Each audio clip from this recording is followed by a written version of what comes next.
The Lowcountry Marine Mammal Network is a nonprofit based in Charleston, and our mission is to protect marine mammals, so dolphins or whales, for future generations. And we do that through educational outreach, monitoring, and response to distressed animals along our coastline.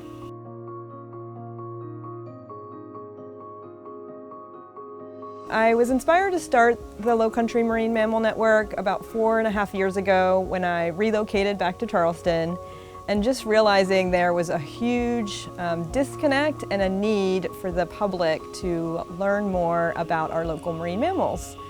And you know, Charleston is one of the few places really in the country that has a resident population of dolphins, meaning they are born and bred here, live in the rivers, and you can see the same animal on a daily, yearly basis for up to 40 years. And we really wanted to bridge the gap. A lot of the community wasn't aware of that, didn't know that there was local dolphins, and didn't realize that some of their actions could impact the local animals. So I got started with the Lowcountry Marine Mammal Network about 2-ish years ago, and really what connected Lauren and I is my background in education. And so I love being a part of bridging the complicated science with the everyday people, and I have always found myself most comfortable right there in the middle. And so our missions just sort of kind of aligned, and the rest is history. Organizations like the Lowcountry Marine Mammal Network are important for kind of multiple reasons. One, it's an opportunity to connect with the community and provide a platform for discussion about, how amazing these animals are in our backyard. It also gives us a lot of insight to our coastline health. And so I think organizations like this that provide that platform for conversation and just bring to light how amazing all these animals are and how great it is that we get to even see them and be a part of protecting them is a really wonderful thing to just have in any community. Most of the background that I have is with ecology research, and so looking at how different parts of an environment interact. Looking at how marine mammals interact with their environment is a really exciting part of it. And so we do, for example, hydrophone work that we just began. And so we get to listen in on these animals communicating with each other, locating their food, and figuring out how to take their fish from one place to the next with strand feeding. And we get to see how all these different parts are kind of working together. So the dolphins are working together, but then there's fish, and then there's birds up above, which are, definitely in the mix as well. And so taking into consideration all of those things is just a really exciting thing to be a part of.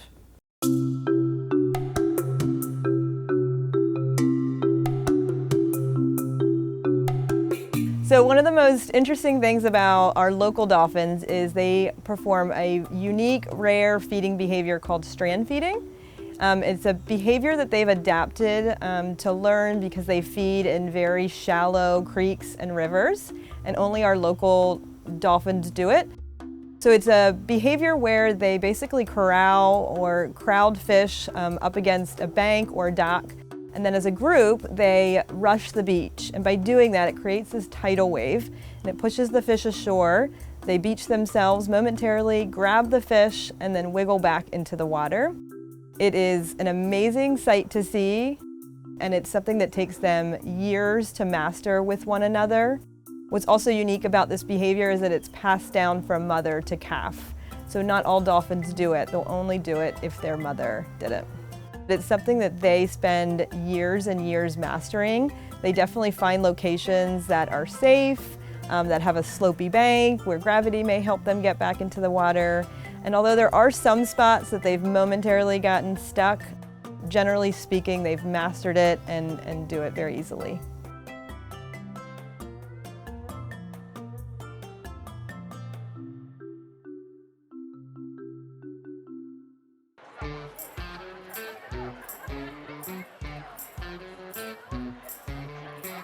So we do a number of different events. Education is a core part of what we do. So we do a lot of educational outreach, meaning we will set up tables at different events around the community. And it's just a great way to reach new people, to answer questions, and to recruit volunteers for the organization. What inspired me to volunteer for the Low Country Marine Mammal Network is about 20 years ago I became interested in the plight of the manatees who were endangered. I was in college then, and we moved to the coastal area about 5 years ago from the upstate of South Carolina, and I kind of reignited that passion for marine conservation and started Googling organizations and happened to find Low Country Marine Mammal Network. Joined them, started helping them at events like this, and I just kind of fell in love with the organization. They're a great group of people, and they do a lot to protect the dolphins here in Charleston, South Carolina.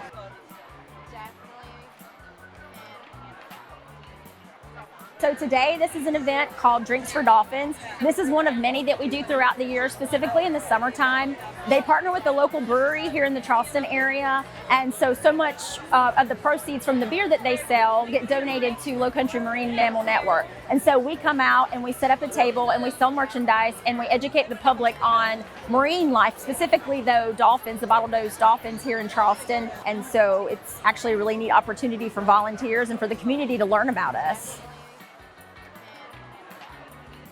The importance of educating people is the fact that so many people are relocating to the Charleston area from all over the country, and they may not be aware of the marine mammals that are here. And so when they're out in their boats and out in the water, they can actually, recognize and say, hey, that's a bottlenose dolphin, and hopefully respect it. Things that people can do to protect marine mammals: watch your plastic, make sure you recycle your plastic. Watch your trash on the beach, make sure to pick up the trash on the beaches because it all gets into the ocean and it all gets into the animals out there as well. Another thing that you can do if you're here local, or actually if you're anywhere, Low Country Marine Mammal Network has an app called Dolphin Count, and you can download it for free. And anywhere you go in the United States, if you see dolphins in their natural habitat on the beach, you can go in there and say, hey, I saw 2 dolphins today. I saw a mom and a baby today. And it's very easy to use, and it's part of what we call citizen science, where we use citizens to help get us the data that we need to improve programs.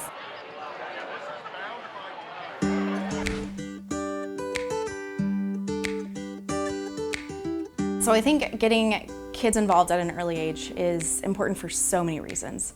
One, this is our next generation, right? And so getting these kids excited and passionate about something that is living in their backyard at an early age and learning ways to protect them early on is building up our future scientists and future ambassadors and stewards, if you will. And so of course that part's really important. But I also think kids think outside of the box. They don't have these adult constraints to be limited by their world or how much money something costs or any of that. And so I think they can be really creative. Not only is it great to get our next generation involved, but I think it's really great for us to involve kids as adults because it gives us a lot of ideas and insight to things that we maybe should have done all along. So what we do at the Dolphin Camp is we start off by talking about what a marine mammal is and how they connect with normal mammals like ourselves. And so we go through all the different characteristics that connect us, things like hair, or the fact that we breathe air with our lungs, or live birth, and all of these other components. And we start there mostly because we want to draw this emotional connection. Because with an opportunity to have an emotional connection with these animals is really where we see things like stewardship come out of and take place.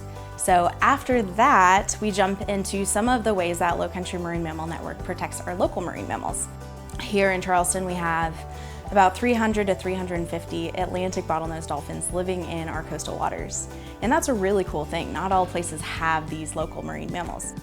And so we talk about, of course, how cool that is, but some of the stuff that Low Country Marine Mammal Network does to protect them. And so that includes straining response. And so when animals are sick or injured or have already passed away, we do our best to respond to every single one of those within the state of South Carolina. So from there, we basically do activities that reflect all of those components that we do on a normal day basis, like straining response. And so we have a blow-up dolphin that we basically rescue from the tide line. And so we'll start with getting this animal comfortable.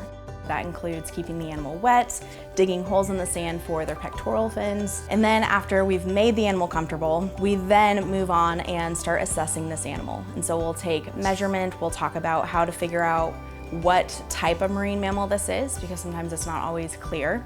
And then after we've taken all the measurements, we'll look at external observations. And so see if it's entangled in anything, which it always is. And then we'll see if there's any cuts or wounds. And then we'll try to draw a hypothesis of what happened.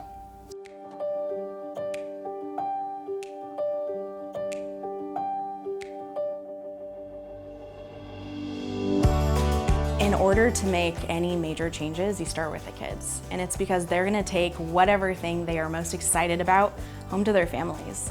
Most often, I'll hear kids super passionate about recycling or buying sustainable products and things that maybe their parents don't care about, but they are really passionate about it because this is their future. And they have learned very quickly that if they don't protect what is already here, then it might not be there for them when they're older. And so I think a lot of times we can really start with the kids, and they are making a big impact in their home.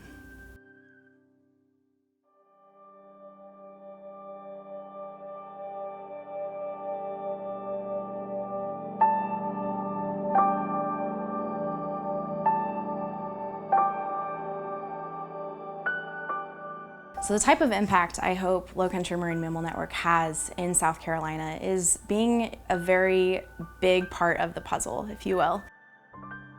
I want, again, for us to be able to provide this platform for conversation about conservation and why it's important.